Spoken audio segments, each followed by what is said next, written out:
नोहोटो एक कुंवारा nerd loser है जो हर चीज में बुरा है और तुम्हारी तरह लड़कियों की आंखों में देखते ही पत्ते की तरह कांपने लगता है।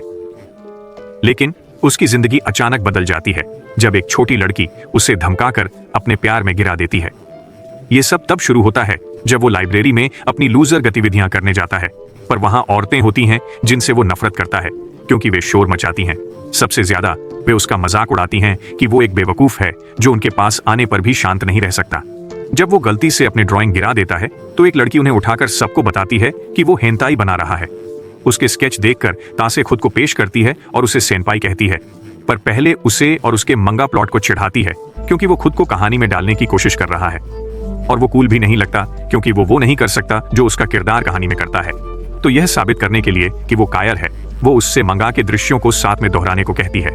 लेकिन जब कूल बनने का वक्त आता है वो कर नहीं पाता क्योंकि वो बेवकूफी की हद पार कर रहा होता है। इस पर वो उसे इतना जलील करती है कि वो रोते हुए अपनी कहानी छोड़कर चला जाता है। उस रात हयासे नाम की गोरी राक्षसी उसे फिर सताती है, जो अगले दिन भी जारी रहता है जब वो उसके छिपने की जगह ढूंढ लेती है। कमरे में घुसने से पहले वो उसका रुमाल लौटाता है और कहता है कि उसने धोया था, जिससे वो शर्मा जाती है। वो अंदर आकर उसे छेड़ती है कि वे अकेले हैं, यानी कहानी आगे बढ़ेगी। आसपास देखकर वो समझती है कि वो कला कर रहा है, तो वो मॉडल बनने की पेशकश करती है और बेहतर चित्र के लिए अपनी शर्ट खोलती है और वो हास्यास्पद ढंग से फट पड़ता है, उसे सामान्य रहने को कहता है। जब वो वाकई चित्र बनाना शुरू करता है तो बस उसे देखता रहता है, कैनवास पर कुछ भी नहीं बनाता। वह इसे समझ जाती है तो वादा करती है कि अगर वह सिर्फ घूरने के अलावा कुछ कर सके तो उसे इनाम देगी। वह काम शुरू कर देता है और उसका चित्र बनाता है। पूरा दिन लगता है पर नतीजा शानदार होता है। वह भी प्रभावित हो जाती है। वादे के अनुसार वह उसे इनाम देने लगती है, कहती है कि आंखें बंद करो, अब तुम्हें इनाम मिलेगा। वह करीब आती है जैसे चुंबन देने को हो, पर होंठ मिलने से पहले ही वह उसकी नाक छुटकी काटती है और हंसती है। वह फिर उसका मजाक उड़ाती है, कहती है कि तुम बहुत आशावादी हो अगर सोचते हो कि इतने में ही चुंबन मिल जाएगा। वह उसे ट्विंक कहकर चिढ़ाती है क्योंकि उसने जांघें नहीं बनाई, फिर से उसे रुला देती है। इसके बाद वह उसका पीछा करती है और डेट पर चलने को कहती है। यह भी एक मजाक है, पर वह बार बार फंस जाता है। वह कहता है कि तुम सिर्फ मनोरंजन के लिए मेरे साथ खेल रही हो, तो वह उसे एक नहर में धकेल देती है, जो उसे ज्यादा बुरा नहीं लगता। वह बस इससे निकलता है और कहता है कि कोई बड़ी बात नहीं। हालांकि उसके कपड़े बर्बाद और भीगे हुए हैं। वह पूछती है क्या वह कभी गुस्सा होता है, क्योंकि वह जानती है कि वह उसके धमकाने वालों से भी बदतर है। दुर्भाग्य से नोटो अक्सर गुस्सा नहीं होता, बल्कि अपने नफरत करने वालों को जाने देता है जैसे ही वे उसके साथ खत्म हो जाते हैं। वह उसे बताता है कि उसकी बदमाशी के बावजूद वह वास्तव में इससे नफरत नहीं करता। दरअसल उसे बदमाशी का शौक है और वह इसे बहुत पसंद करता है, लेकिन वह उसका नाम भी नहीं जानता। तो वह उससे इसके बारे में पूछता है। हेयसे उसे एन शब्द नागाटोरो कहने को कहती है, इसे उसकी छाती पर लिखती है। अगले दिन नोटो आखिरकार कला कक्ष में अकेला है और वह विश से खरीदे हेंताई मंगा को पढ़ने के लिए बेताब है। लेकिन उसका अकेले का समय बाधित होता है। जब हेयसे फिर से आती है तो वह तुरंत मंगा को पीछे छिपा लेता है। हालांकि उसके पास जैसे कोई क्रीप डिटेक्टर है और वह जानती है कि वह कुछ छिपा रहा है। आखिरकार उसकी चाल समझ जाती है। वह उसके साथ मिलकर करने की पेशकश करती है, गार्ड कम करके। फिर मंगा अपने लिए ले लेती है। वह उसे थपथपाती है लेटने की कोशिश के लिए, पर कहती है कि उसके साथ आसान रास्ता नहीं चलेगा। मंगा खोलते ही उसे बड़े एनीमे स्तन दिखते हैं, जो उसके अनुसार कहानी के लिए बहुत जरूरी हैं। वह एक पैनल दिखाकर उससे तुलना करती है, उसे चिढ़ाती है कि वह ऐसा कुछ कर नहीं सकता। पर नोटो के बचाव में वह सिर्फ कहानी पढ़ना चाहता है, क्योंकि यह सच्चे प्यार की वैम्पायर कहानी है। वह मंगा पढ़ती है और डरावने हिस्सों के बावजूद इसे बहुत आकर्षक पाती है। वह कहती है कि एक किरदार उससे मिलता है, वो बेचारा जिसका सूखा जाता है। पर वह कहती है कि वह ठीक रहेगा क्योंकि वैम्पायर कुंवारों का खून नहीं पीते। वह तंग आ जाता है और पूछता है कि उसे कैसे पता वह कुंवारा है, तो वह उसे चुनौती देती है। फिर वह उसकी गर्दन देखकर पूछती है, क्या मैं इसे काट सकती हूं, कहानी के पिशाच की तरह? वह कहती है, बस एक चुभन जैसा होगा, दर्द नहीं होगा। हालांकि उसके दांत पिटबुल जैसे हैं। वह शिकारी की तरह उस पर झपटती है और कहती है, अब तुम मेरा शिकार हो। वह पूछता है, कोई देख लेगा तो? पर वह उसकी गर्दन सहलाते हुए काटने के लिए झुकती है।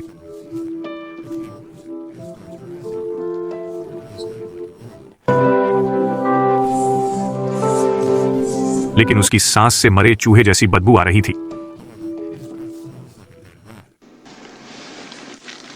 लेकिन यह उसे उस पर झपटने और अच्छी तरह रगड़ने से नहीं रोकता।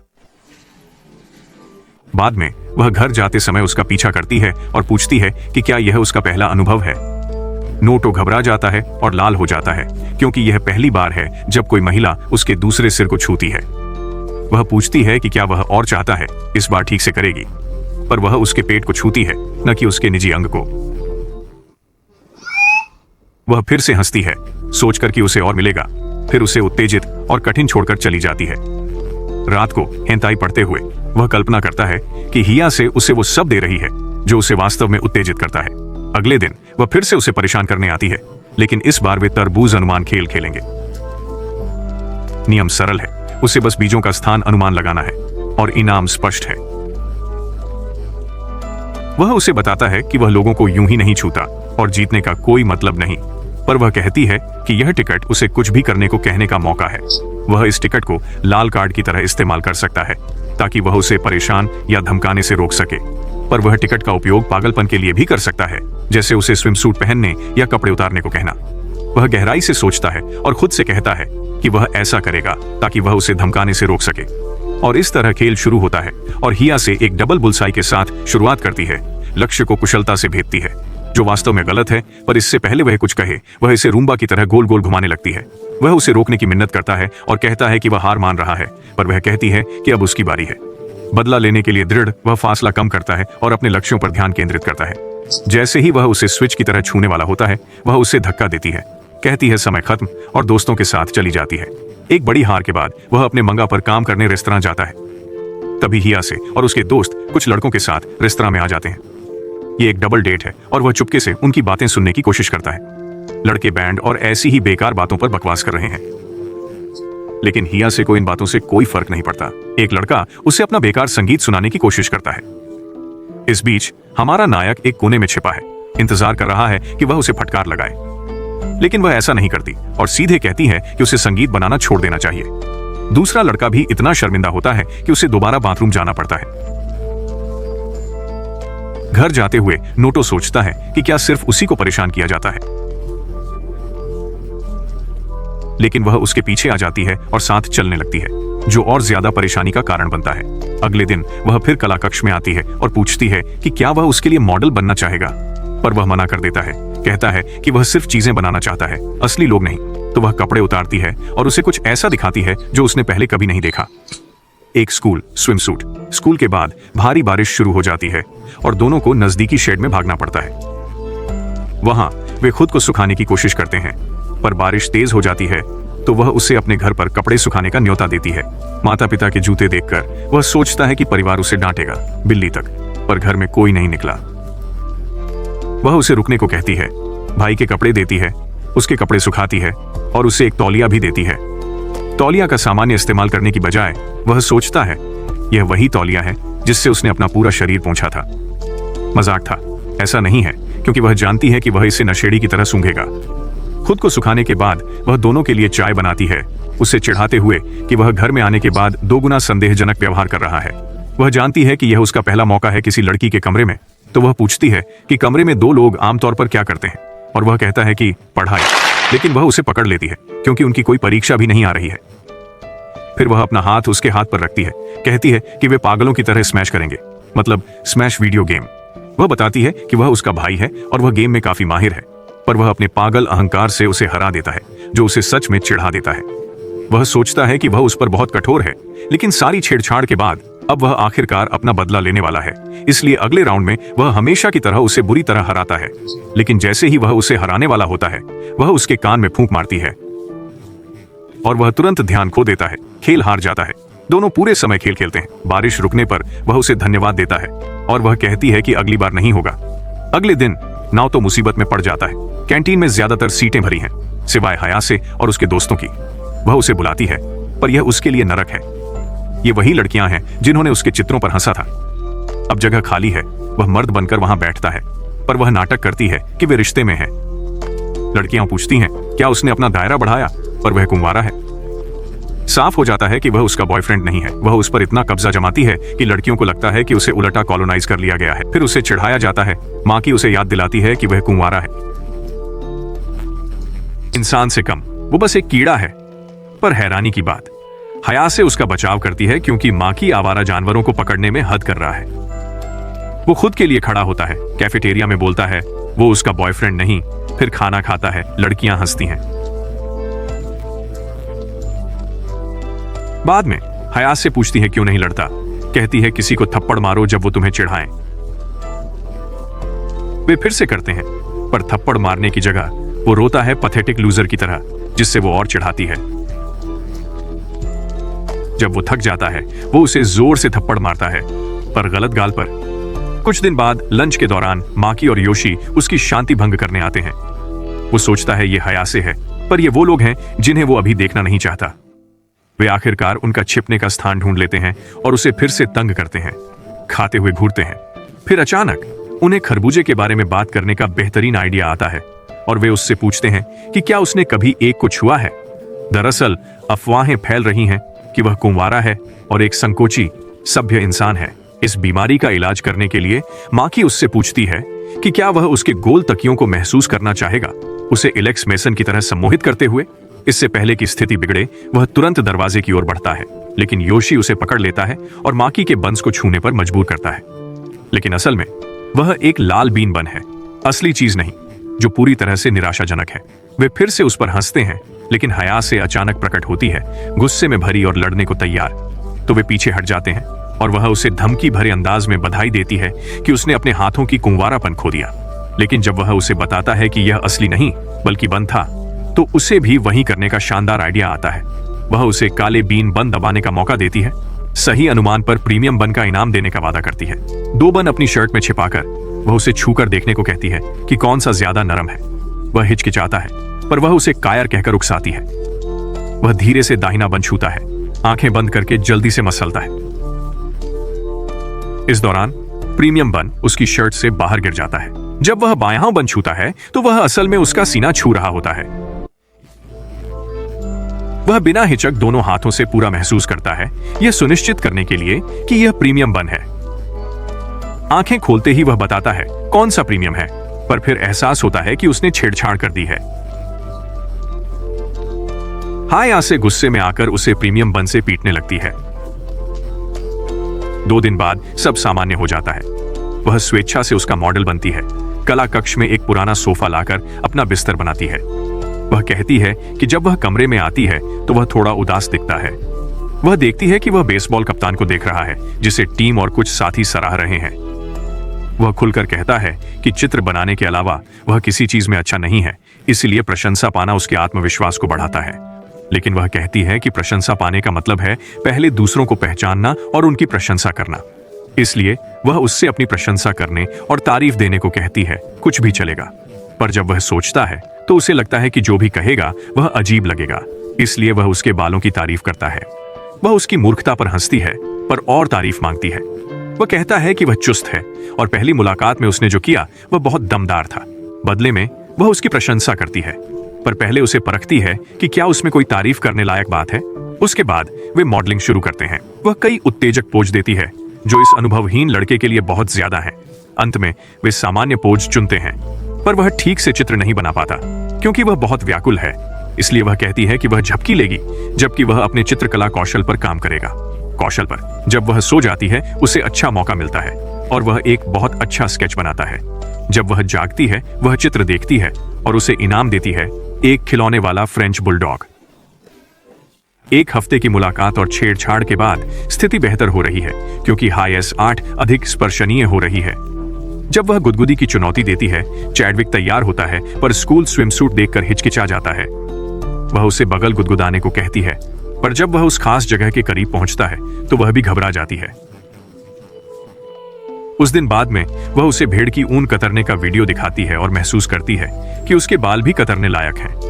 वह नाई जाने की बात करता है, पर वह इंतजार नहीं कर पाती और अपने भाई का शेवर ले आती है। वह कहता है कि उसके बाल इतने छोटे नहीं काटे जाते, तो वह कैंची और कंघी से काम चलाने को तैयार हो जाती है। पहले वह हिचकिचाता है, पर कुछ सोचकर वह उसे अपने बाल काटने की अनुमति दे देता है।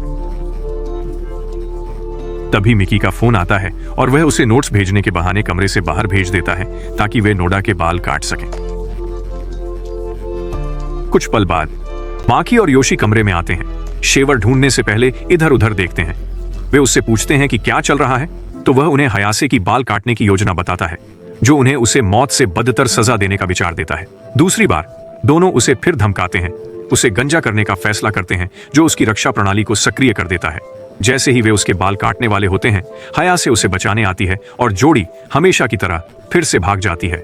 कुछ देर बाद वह बाल काटना खत्म करती है और यह नोहोटो के लिए वाकई बहुत अच्छा निकलता है।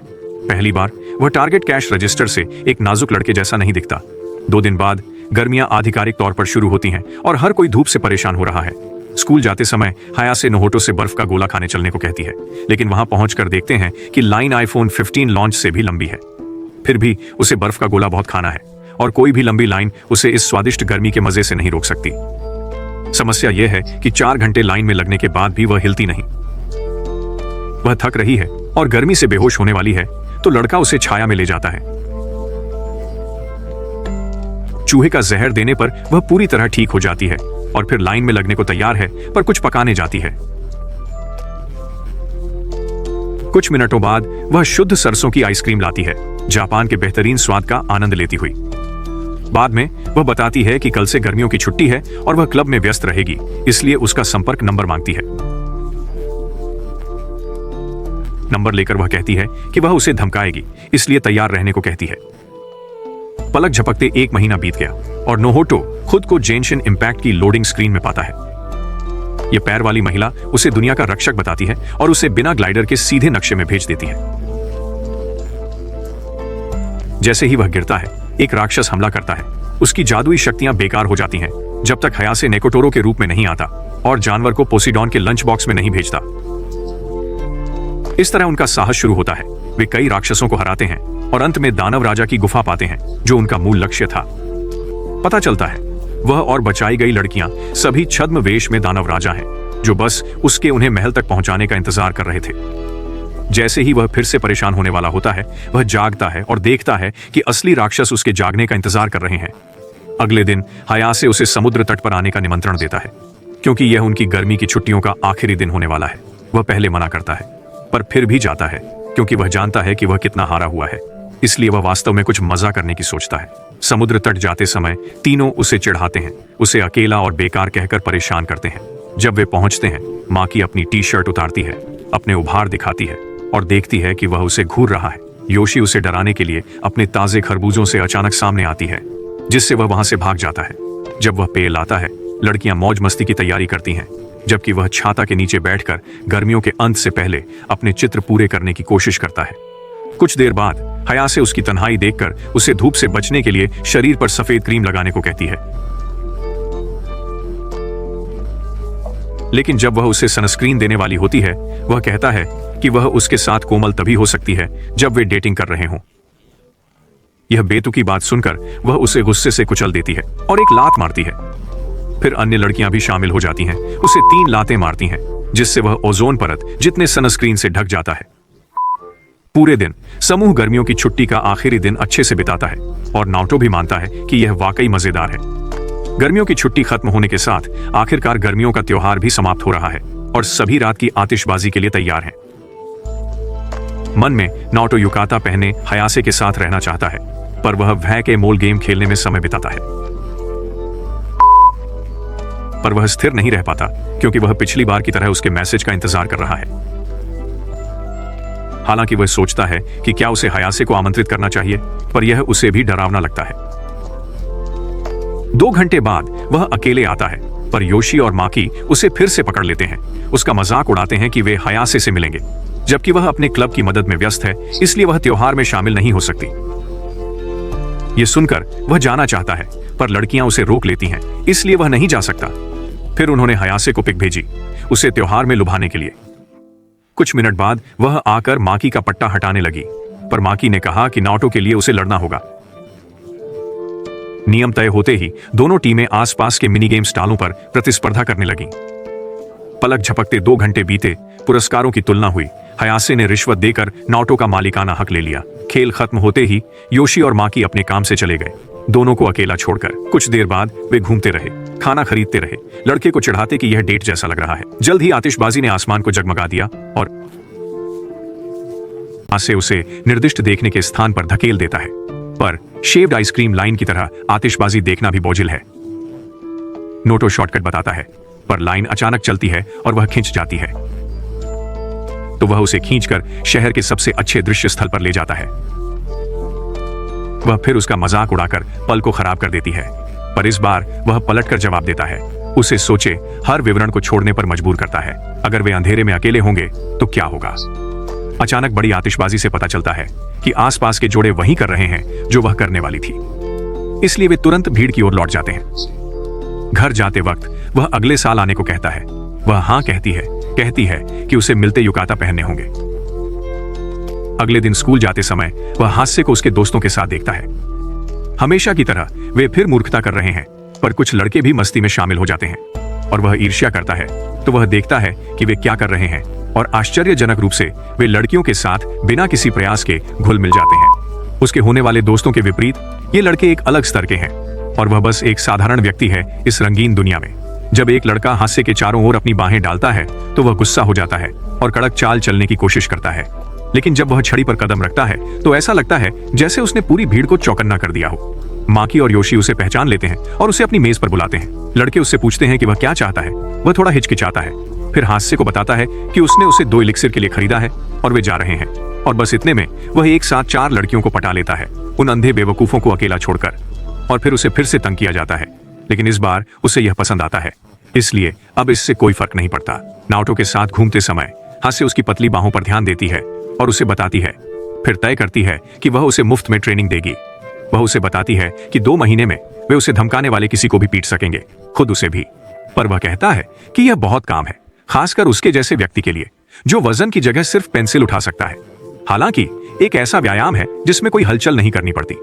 तो वह उसे चौपाया होने को कहती है क्योंकि वह उसके ट्राइसेप्स को क्रेटोस जैसा बनाने वाली है। जब वह फर्श पर होता है वह उसकी पीठ पर बैठ जाती है और कहती है कि 10 मिनट तक बिना उत्तेजित हुए स्थिर रहे, वरना कुचल दिया जाएगा। पर किसी कारण से वह और भी ज्यादा उत्तेजित हो जाता है क्योंकि वह उसे इस व्यायाम के लिए उकसा रही है। जब कुछ छात्र यह देखते हैं तो वे शर्मिंदा होकर अपना रोल प्ले बंद कर देते हैं। उस दिन बाद में वह पूछती है कि क्या उसकी पढ़ाई की कोई योजना है, क्योंकि उनके मिड टर्म आ रहे हैं। वह आत्मविश्वास से कहता है कि वह अच्छा करेगा क्योंकि वह मूर्ख नहीं है, लेकिन वह उसे बताती है कि अगर वो ज्यादा आत्मविश्वासी हुआ तो वो कक्षा दोहरा सकता है, यानी वे एक ही कक्षा में होंगे। और अगर ऐसा चलता रहा तो आखिरकार वह सेनापाई बन जाएगी और इसका मतलब है कि उसे और ज्यादा तंग किया जाएगा। तो वह कड़ी मेहनत से पढ़ना शुरू कर देता है क्योंकि वह मूर्ख लड़कियों के साथ नहीं फंसना चाहता। ब्लॉन्डी उसे बताती है कि वे बुरी स्थिति में हैं और शायद कक्षा दोहराएंगे, इसलिए माकी और योशी उससे ट्यूशन मांगते हैं। यह सारी मेहनत रंग लाती है क्योंकि उसे कुछ अच्छे अंक मिलते हैं, जिसका मतलब है कि उसे कक्षा नहीं दोहरानी पड़ेगी। उस दिन बाद में हयासे को कला कक्ष से कुछ संदिग्ध आवाजें सुनाई देती हैं।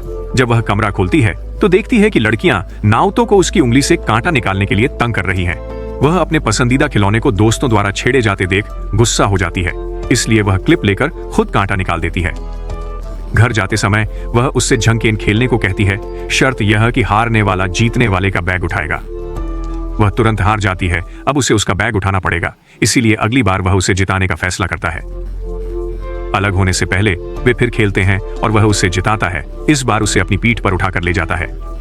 दोनों के बैग उठाकर कुछ दूर चलने पर वह फिसलने लगती है। वह उसे पकड़ता है और वह तुरंत भाग जाती है। उस रात वह बार बार अपना फोन देखता रहता है, उम्मीद करता है कि वह फोन करेगी। जब वह करती है तो वीडियो कॉल पर नहाते हुए अपनी त्वचा दिखाती है। वह जल्दी से माफी मांगता है, पर वह कहती है कोई बात नहीं। हालांकि दोनों शर्मिंदा हैं। कुछ दिनों बाद वे फिर एक दूसरे के साथ फंस जाते हैं। वादी कुछ दीपक बना रहा है। हयासे हिप्पो की तरह शैडो बॉक्सिंग कर रही है और वह इसमें पूरी तरह डूबी हुई है। वह उसे बॉक्सिंग करने को कहती है, पर वह कुछ नहीं कर पाता और सिर्फ उसका पंचिंग बैग बन जाता है। बाद में वह और उसके दोस्त कला कक्ष में जाकर पिकासो जैसी कलाकृतियां बनाकर तोड़फोड़ करते हैं। वह कुछ और करने की कोशिश कर रही है। जब नाटो आता है वह पूछता है कि वे यहां क्या कर रहे हैं। पता चला उनकी जगह पर पसीने से तर गेमर्स एनिमल क्रॉसिंग खेल रहे हैं। उन्हें हटा नहीं सकते तो वे कला कक्ष में आ गए। जाने से पहले वे समूह में उथल पुथल मचाने के लिए एक पौधा छोड़ जाते हैं। फिर माकी उसकी ओर मुड़ती है, सोचती है वह सच में कुमारा नहीं है, बस नाटक कर रहा है। वह उसे पकड़ने वाली है, लेकिन हयासे उसे बताता है और वह बहुत जोशीला है। लड़का हर वक्त प्लॉट और व्यायाम के बारे में सोचता रहता है। माकी उसे चिढ़ा रही है पर हया से नहीं, इसलिए वो उससे शर्त लगाने को कहती है। अगर आर्ट रूम में हेंताई मैगजीन मिले तो नाओतो सबसे संस्कृत व्यक्ति है और माकी को पैनकेक खरीदने होंगे। 15 मिनट खोजने के बाद भी कुछ नहीं मिला, क्योंकि नाओतो ने चालाकी से मैगजीन दूसरे कमरे में छिपा दी थी। उसे हारा हुआ देखकर वो चुपके से अपना खजाना लाने जाता है और वापस आकर मैगजीन को पीछे रखता है। फिर वो उसे बुलाता है ताकि वो मैगजीन देख सके और तुरंत उससे ले ले, खेल जीत जाए। अगले दिन वो फिर आर्ट रूम आती है और नाओतो देखता है कि उसने नई बाली पहनी है। उसके मुताबिक ये नई है क्योंकि उसने हाल में कान छिदवाया, जो उसे उसका कान भी छेदने का ख्याल देता है।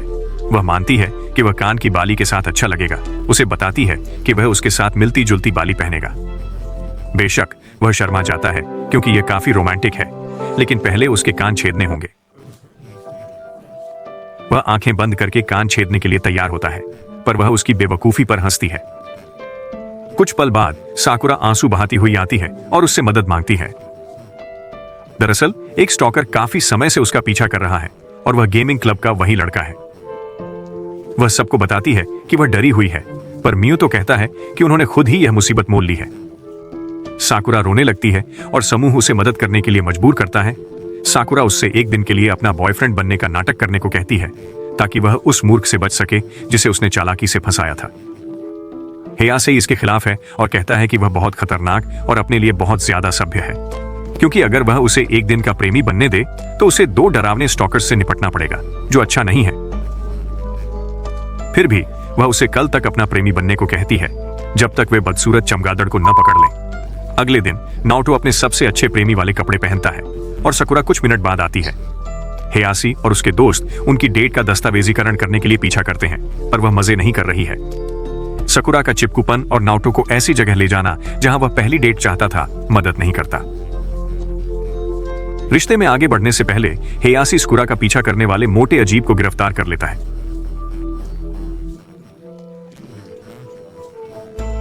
मोटा आदमी झुककर माफी मांगता है और कसम खाता है कि वह साकुरा के साथ फिर कभी ऐसा नहीं करेगा। बाद में शीट और नाओटो साथ घर जाते हैं, उसकी विफल पहली डेट पर मजाक करते हुए। लेकिन वो उसे बताता है कि यह असल डेट नहीं है, वो तो बस दोस्त की मदद कर रहा है। वो कहती है कि वो डेट के लिए तैयार नहीं है अगर वो इतना अपरिपक्व है और हमेशा प्लॉट के बारे में सोचता है, जिसे वो मान लेता है। 1 हफ्ते बाद उनकी पी शुरू होती है और हमेशा की तरह नाओटो एक बड़ी मुसीबत में है। वो ऐसे दौड़ता है जैसे डेट्रॉइट में किसी को गोली मारी हो, और हेयासेई इससे खुश नहीं है। तो स्कूल के बाद वो उसे बताती है कि उसने देखा कि मैराथन में वो कितना खराब था। उसे कमजोर और बेकार होने के लिए चिढ़ाती है। वो मानता है कि वो दौड़ने में बुरा है, पर वो कहती है कि कोई इतना बुरा नहीं होता जब तक कि उसके 1-2 पैर गायब ना हो। उसे बस प्रैक्टिस की जरूरत है, पर वो बहुत जिद्दी है। प्रतिभाशाली लोगों के बारे में बकवास करता रहता है, और वो सिर्फ कोई है जिसमें दौड़ने की प्रतिभा नहीं है, जो उसे अपमानजनक लगता है। तो वो उसे बताती है कि वो उसे एक स्वस्थ इंसान में बदलने का प्रशिक्षण देने वाली है। उस वीकेंड वो उससे मिलता है और हेयासेई के बिना टैन वाले शरीर को देखकर शर्मा जाता है। तो वे दौड़ना शुरू करते हैं, पर उसकी फिटनेस देख वो तेज होता है और कुछ पल के लिए आगे निकल जाता है, पर वो फिर से आगे निकल जाती है, उसे पीछे छोड़ते हुए। पर वो बिना रुके 5 किलोमीटर दौड़ने के बाद पूरी तरह थक चुका है, लेकिन वे अभी फिनिश लाइन से काफी दूर है। पर वो जानती है कि वह बिना पूरी कोशिश किए हार मान रहा है। तो वो उसे फिर चिढ़ाती है, कहती है कि वो कायर है, उसमें हिम्मत नहीं है। स्कूली बच्चा भी उसे हरा देगा जो उसे नहीं सुहाया, और वो 5 किमी दूर घर भाग गया। पर यह तो बस शुरुआत थी, अब और कसरत होगी, क्योंकि वो स्ट्रेचिंग शुरू करती है। फिर वो अपनी लचीलेपन दिखाती है और उसे भी वैसा करने को कहती है। पर जब स्ट्रेच करने का वक्त आता है तो वो उसकी मदद के बिना हिल भी नहीं पाता। वह उसे खड़े होने को कहती है और ड्रैगन बॉल जैसा फ्यूजन करने लगती है, जो योशी के मन में आता है जब वह उन्हें देखती है। अगले दिन वह अपनी अगली पेंटिंग के लिए मॉडल के बारे में सोचता है, और हमेशा की तरह हेयासी फिर से उसे चौंका देता है। संस्कृति उत्सव आने वाला है, उसे कुछ ऐसा बनाना होगा जो लोग और छात्र देखने आए। पर अभी उसके पास कोई मॉडल नहीं है जो उसे न सताए या हेयासी न हो। वह लड़कियों के बजाय लड़कों को चित्रित करना चाहता है, तो वह उसे पिछली गर्मी की छुट्टियों का अजीब स्केच दिखाती है। कहती है कि अगर वह उसे नहीं चुनता तो प्रिंसिपल को बताएगी। वह मान जाता है, पर शर्त रखता है कि वह खुद पोशाक लाएगी, क्योंकि उसके पास कोई कैट गर्ल पोशाक नहीं है। अगले दिन वह लगभग वैसी ही पोशाक में आती है, उसका मॉडल बनने को तैयार। उसने सोचा था कि वह वास्तव में नहीं आएगी। अच्छा नहीं, पर ये उसकी अजीब फेटिश के लिए डबल डब है। हयासे के दोस्त आते हैं। वो बताती है कि नाओटो के लिए मॉडल बनेगी, पर स्टॉल में याकिसोबा भी बनाएगी। नाओटो को छोड़ सब बताते हैं क्या करेंगे। वो नहीं जानता क्या प्रस्तुत करेगा। पिछले साल उसने क्लब प्रेसिडेंट की बात मानी, पर अब उन्हें गायब होने से खुद ही करना होगा। लड़कियां उसे चिढ़ाती हैं। हयासे कहती हैं वे मदद करेंगी ताकि क्लब को विजिटर्स मिलें, उसकी यातना सहित। अचानक वो बाहर से परिचित कदमों की आवाज सुनता है।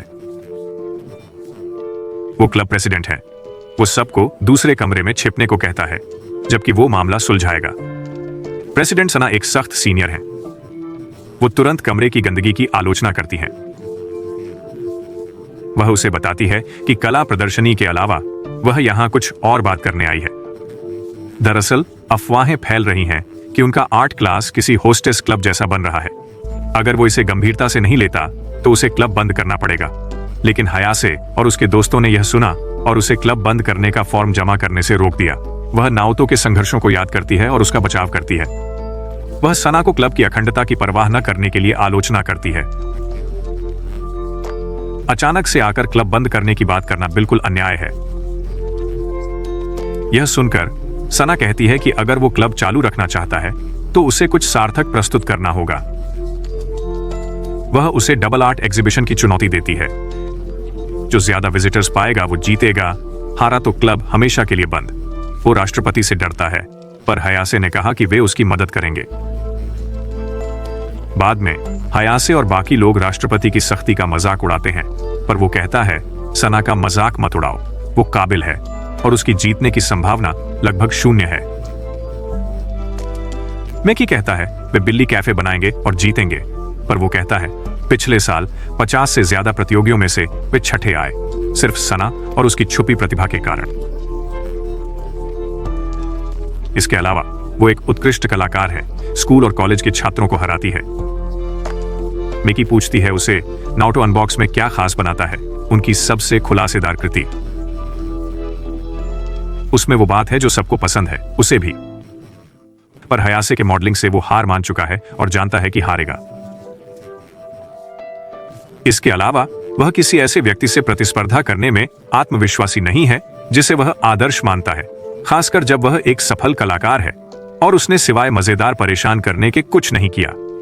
मेकी और बाकी लोग हयासे को बताते हैं कि उसके पास राष्ट्रपति के बेटे के सामने कुछ भी नहीं है।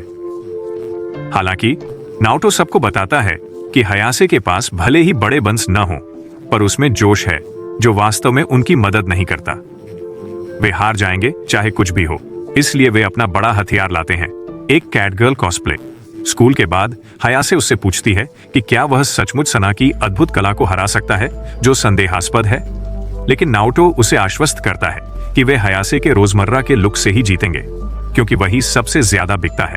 और इस तरह अगले कुछ दिनों तक वह उसका चित्र बनाता रहता है। हयासे बीच बीच में पोज देती रहती है, लेकिन समस्या यह है कि नाओटो ठीक से चित्र नहीं बना सकता, खासकर इतने दबाव में। वह उसे बताता है कि वह उसका नाम और छवि नहीं खराब करेगा, सिर्फ शर्त हार कर दूसरों से अपमानित होने के लिए। इसके बजाय वह बस हार मान लेगा और कला क्लब छोड़ देगा। वह कहती है कि उसे लोगों की बातों से फर्क नहीं पड़ता, पर वह कहता है कि यह उसके और सना के बीच का मामला है। अगले दिन वह कमरे में आता है और देखता है कि सना ने पहले से ही कला क्लब को आधा बांट दिया है, ताकि दोनों अपनी कला पर ध्यान दे सकें। और जीतने की ठान लेता है तो वह अपना ब्रश उठाता है और अभ्यास शुरू कर देता है। कुछ घंटों की बेरोक पेंटिंग के बाद वह घर में प्रदर्शन के लिए काफी अच्छा चित्र बनाता है, पर सांस्कृतिक उत्सव के लिए नहीं। अध्यक्ष पीछे से आकर उसके काम की आलोचना करते हैं, जो कि बेहद खराब है, क्योंकि इसमें कुछ कमी है। जब वह उससे पूछता है कि क्या कमी है, तो वह कहती है कि प्रेम और जुनून की कमी है, जो एक कलाकार के चित्रों में सबसे महत्वपूर्ण है। हयासे कुछ पल बाद आती है और अध्यक्ष के कपड़ों को देखकर सोचती है कि वह नाओटो के लिए मॉडलिंग कर रही है। वह घबराकर भाग जाती है, लेकिन अध्यक्ष नाओटो को उसके पीछे भागने को कहती है, क्योंकि यही कला है। जब वह उसे पकड़ लेता है तो वह उससे फिर से मॉडल बनने को कहता है, सारी तंग करने और उसके बाद की मीठी बातों को याद करते हुए। लेकिन वह मुश्किल कर रही है, कहती है कि अध्यक्ष को ही मॉडल बनने दो, क्योंकि वही काम करेगा। फिर वह फिसल कर पूल में गिरने वाली थी, पर वह उसका हाथ पकड़ लेता है और कहता है कि वह उसे वैसे ही खींचना चाहता है जैसी वह है, और इस तरह सांस्कृतिक उत्सव असफल रहता है। आखिरकार यहाँ कुछ कड़ी मेहनत के बाद न्योतो ने अंततः भीड़ को हयासे का एक रोजमर्रा का चित्र दिखाया। मैकी ने देखा कि उसने अपनी पेंटिंग में कितना अच्छा काम किया। ऐसा लगता है जैसे यह एक प्रेमी के नजरिए से बनाया गया हो। वह इससे इनकार करता है और कहता है कि वह बस हयासे का आकर्षक पक्ष दिखा रहा है। पर समस्या है, क्योंकि वे नहीं जानते अध्यक्ष ने क्या पेंट किया, तो वे जासूसी करते हैं। हयासे पूछती है, क्या वह देखने नहीं आएगा? वह कहता है, अध्यक्ष से तुलना कर निराश नहीं होना चाहता। वह उसे आश्वस्त करती है कि उसे बुरा नहीं लगना चाहिए, क्योंकि उसे अध्यक्ष को हराने का मौका है। पर उसकी कृति देखकर वह ढह जाती है, क्योंकि वह कभी नहीं जीत सकती, खासकर अध्यक्ष की पागल कृति के सामने। माकी के अनुसार पिछले साल की कृति पागल थी, पर इस साल अध्यक्ष ने उससे भी ज्यादा पागल बना दिया। तो वह सबको तैयार होने को कहती है, क्योंकि अगर वे स्थिति नहीं सुधारते तो बुरी तरह हारेंगे। काम खत्म करने के बाद सना उसके काम के बारे में पूछती है और कहती है कि वह उससे नहीं हारेगी, सिर्फ इसलिए कि वह जूनियर है। उसे सीमाएं पार करने की चुनौती देती है। बाद में कुछ पत्रकार उनके उद्देश्यों के बारे में पूछते हैं। अध्यक्ष सुंदर ढंग से समझाती है, जबकि न्योटा ऐसा नहीं कर पाता।